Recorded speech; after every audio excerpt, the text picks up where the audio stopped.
Hi guys. So, please ignore lahat na noises sa labas, especially sa mga sounds and also sa mga tahol ng mga aso. I just wanted to say some things that I realized na-process na talaga ng mind ko after graduating. I realized that after graduation is that what will be the other beginning will be. Do you know that feeling na pagkatapos kong graduate, I already questioned myself na, so ano next? 'Di ba? So, hindi ko pa na-process lahat yun sa isipan ko. Like, for almost 3 weeks na siguro akong graduate sa aking course na psychology. And it's not an easy course, guys. Especially when you know yourself, you're not mentally stable. Yes, there are doubts sa sarili natin. If makakaya ba natin, makakahanap pa tayo ng trabaho after graduation. And no, it's not. If you guys are watching this, or also me in the future, if I am already employed and already can say stable, financially stable, but I just want to say that it's hard to live, right? As not as a student, but now as a person, especially when you realize that you have nothing to do from after graduating. It's just you're confused, and also at the same time you feel the pressure. Syempre, as an only child in the family, I feel the pressure even though hindi nila sinasabi sa akin na hindi naman kami nagpa-pressure sa'yo, okay lang yan after graduation. Pero syempre, di ba? Mafe-feel din natin yan na nagpa-pressure din tayo kasi sa isipan din ng mga magulang natin, eh, we also need to be independent. Di ba? Paano na lang tayo kung wala sila? So, that came out of my mind recently na paano kapag wala kami nahanap trabaho? Would they be disappointed? Kagaya ng ibang tao na makakaya nila. Ako kasi hindi ko kaya yun na walang ginagawa rin. Kasi college made my life, mold me into someone na dapat sisipagin mo talaga eh. Ganun yun sa college eh. Kahit isang subject lang yan sa isang araw at attendance lang kailangan, pupunta ka talaga. Yun yung sa college, guys. And now that I realize that I overcome all those challenges, and I also realized about the grace that I had before, doubting myself,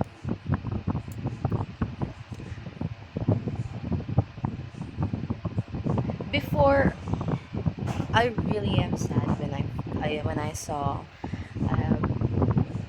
the DOS sa grade school.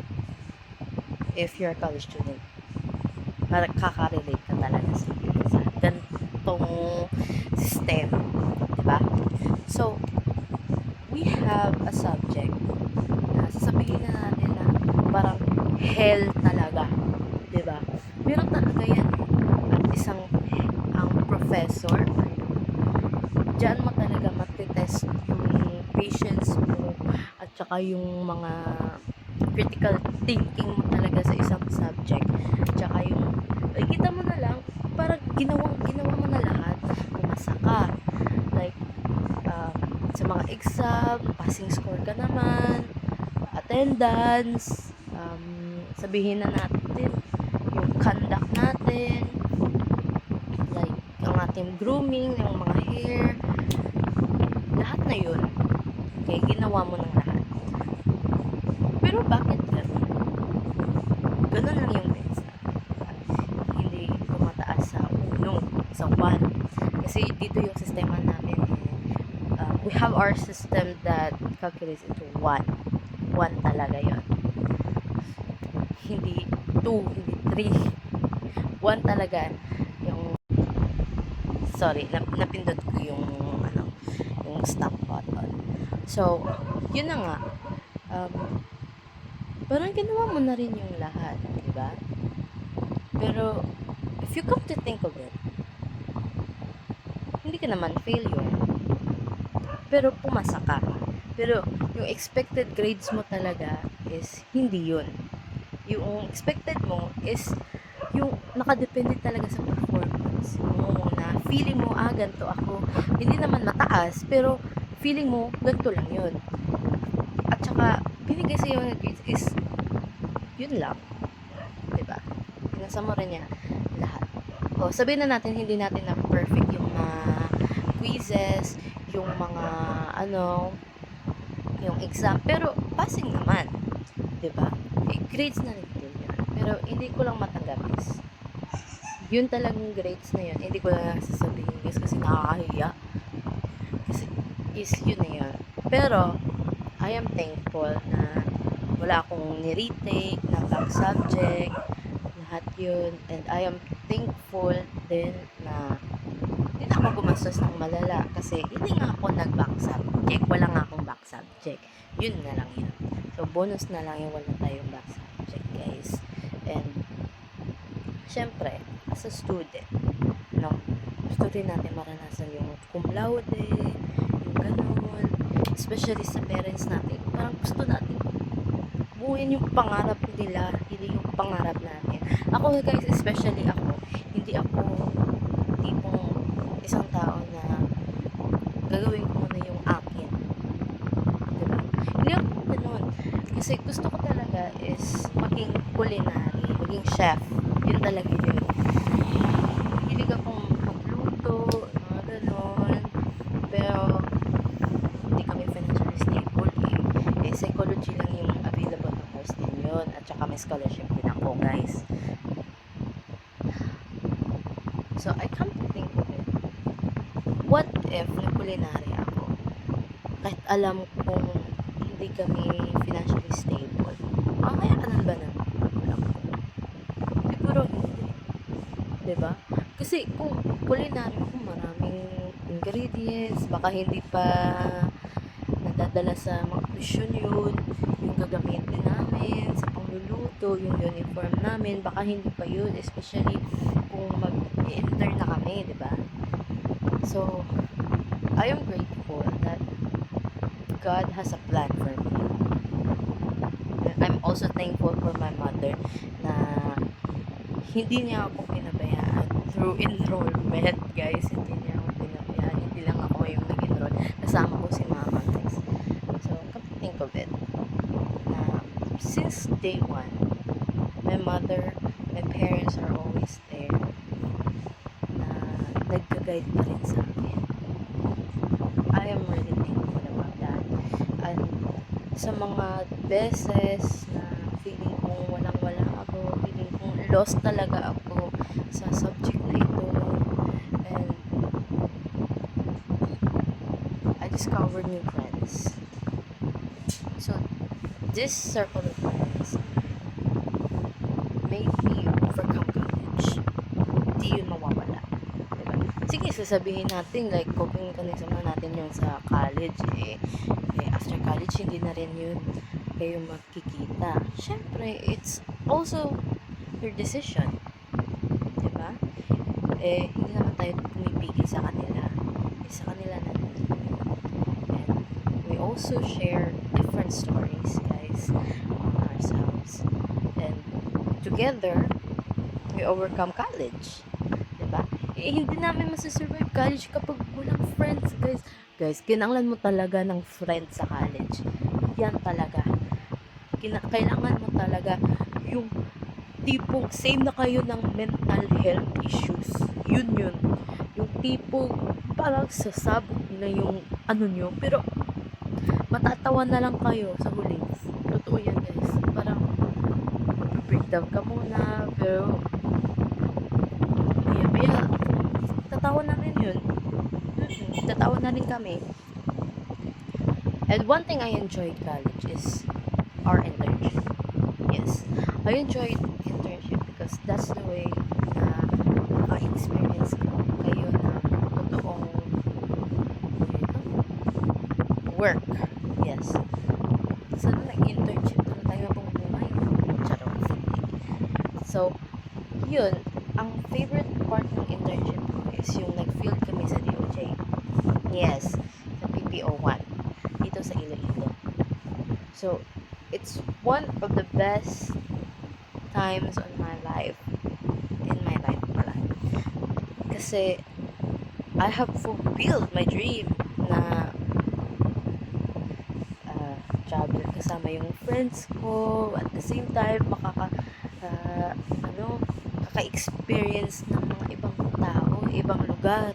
Tsaka, you will know people's story, why they committed something like that.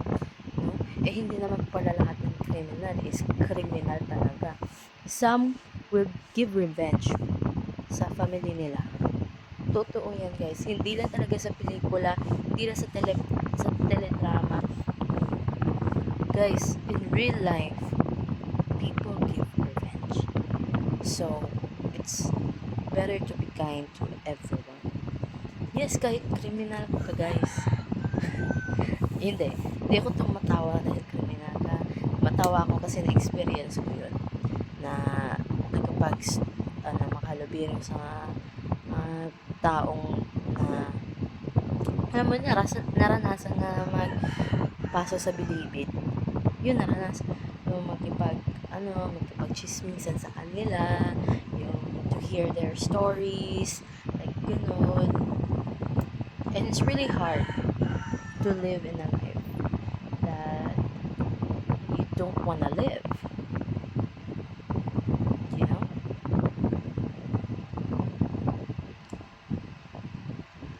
We have doubts in our lives na hindi natin kaya. Pero, we didn't. Nakayanan pala natin, di ba? Survive pala natin. Noon, akala ko hindi ko masusurvive college. Na-survive ko rin. So, back to the topic. So, yun. Makaka-experience, makakalabero ka ng ibang tao. You will hear different stories, you will hear different struggles na mas nasa-struggle pa sila kaysa sa challenge mo ngayon. 'Di ba? At masasabi mo na lang, I'm blessed. Oh, totoo yan. Blessed ka pa sa sitwasyon mo na yan. Kasi may mga taong mas malala pa sa sitwasyon mo ngayon. Especially dito sa atin, sa Pilipinas, mas malala pa. Totoo yan.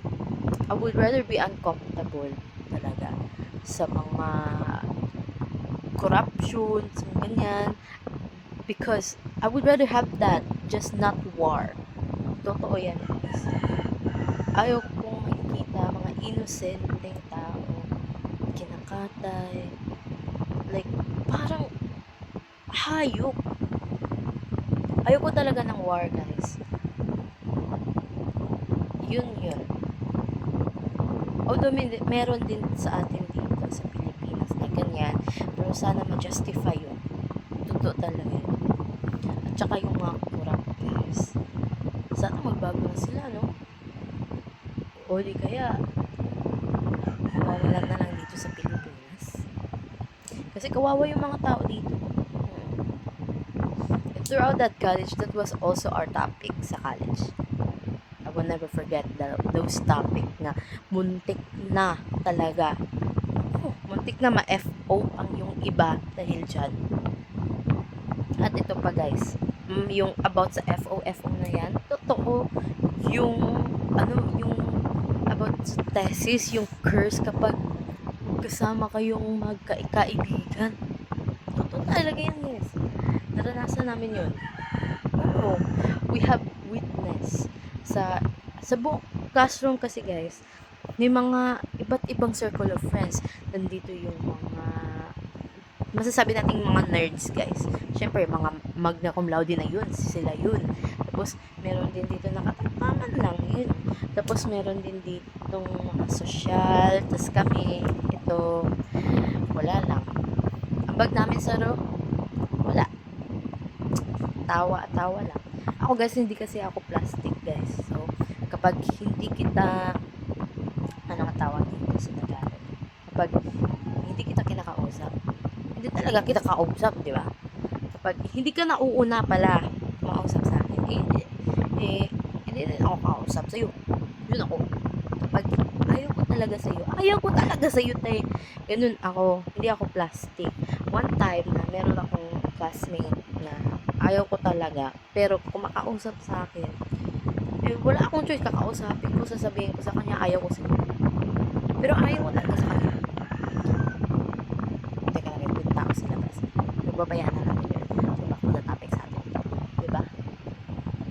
So, yun guys. Ayaw ko talaga sa mga taong pinaplastikan din ako. Pero alam ko naman na pinaplastikan nila ako. Diba? So, nahalata ko din yun. Kaya, hindi na ako sumasama sa kanila. Lalo na sa isa dyan. Pipilitan na lang ako minsan kasi, syempre, kakaibigan din kami dati. Diba? So, napipilitan na lang ako. Pero hindi naman sa pilit na ayaw ko. Syempre, gusto ko rin kasi may pinagsamahan naman kami, guys. Hindi naman ako ganyan kamasama na kaibigan. Tsaka, guys, hindi ako plastic bigla na lang, ano tawag dito? Bigla na lang hindi magkakausap. Hindi ako ganun. Kasi may reason kasi yan kapag hindi mo biglang kinausap yung tao. Diba? Magkakaroon niya ng issue, guys. So, ayoko ng issue. So, kakausapin ko na lang siya. So, yun. Kinakausap ko siya hanggang ngayon. So, yun, guys. Recalling lahat na nangyari sa college days ko. And now, finally, nag-sink in na rin sa akin. Nag-graduate talaga ako. At sabi ko rin, anong susunod? Yun lang. Actually.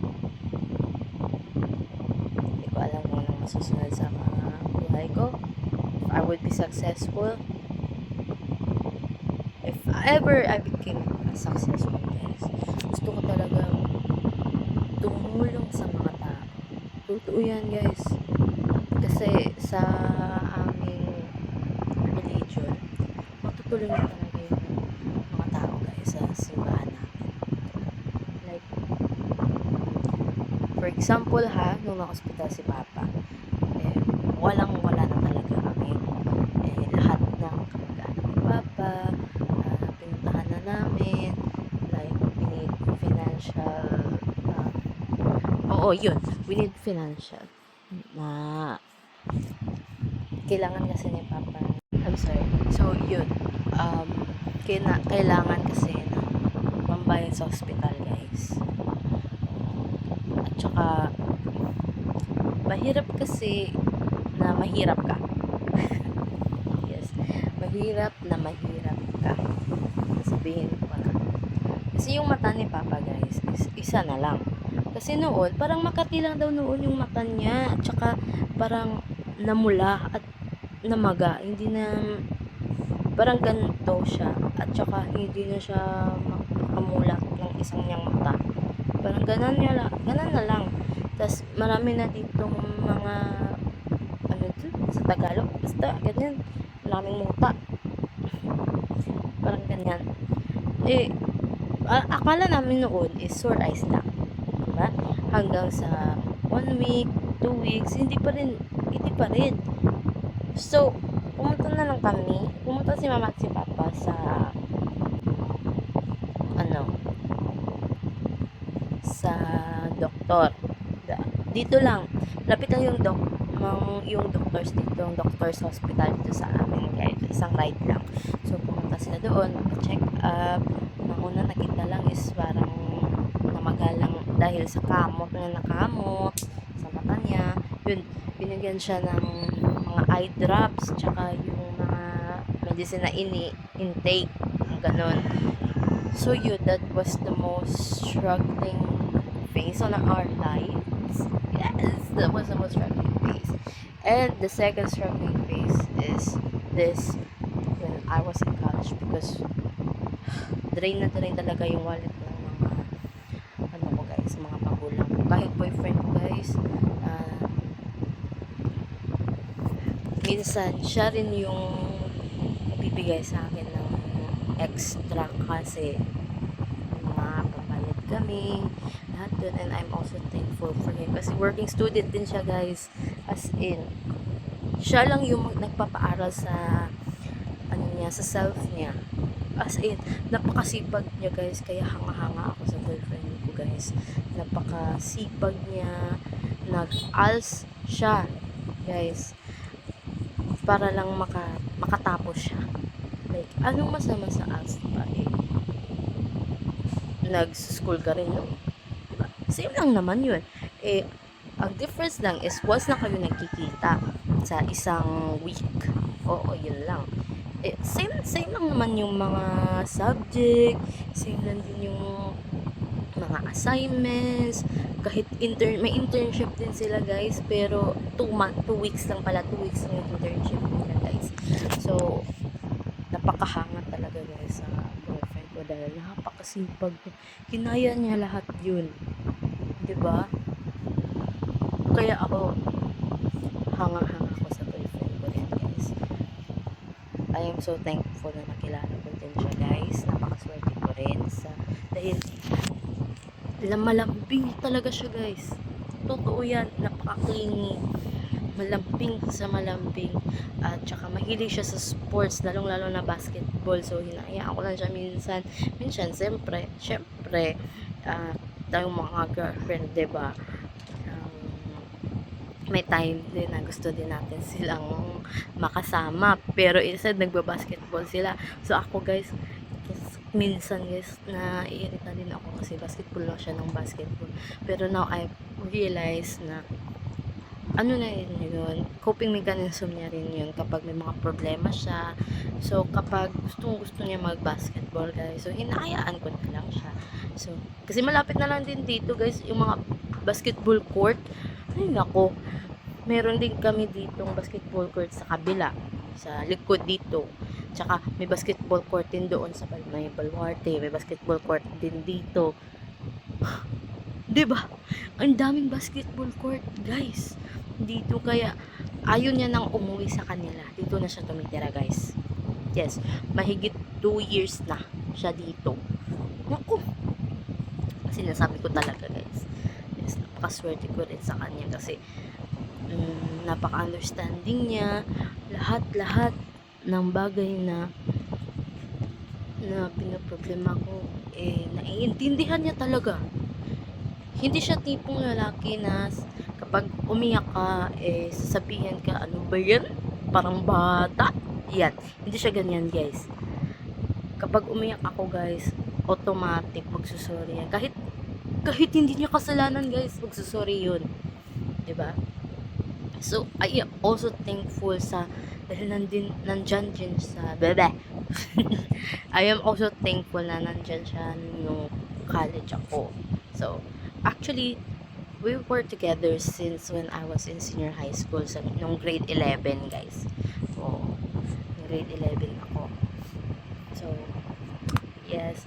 And now, that I come to think of it, nag-graduate na ako.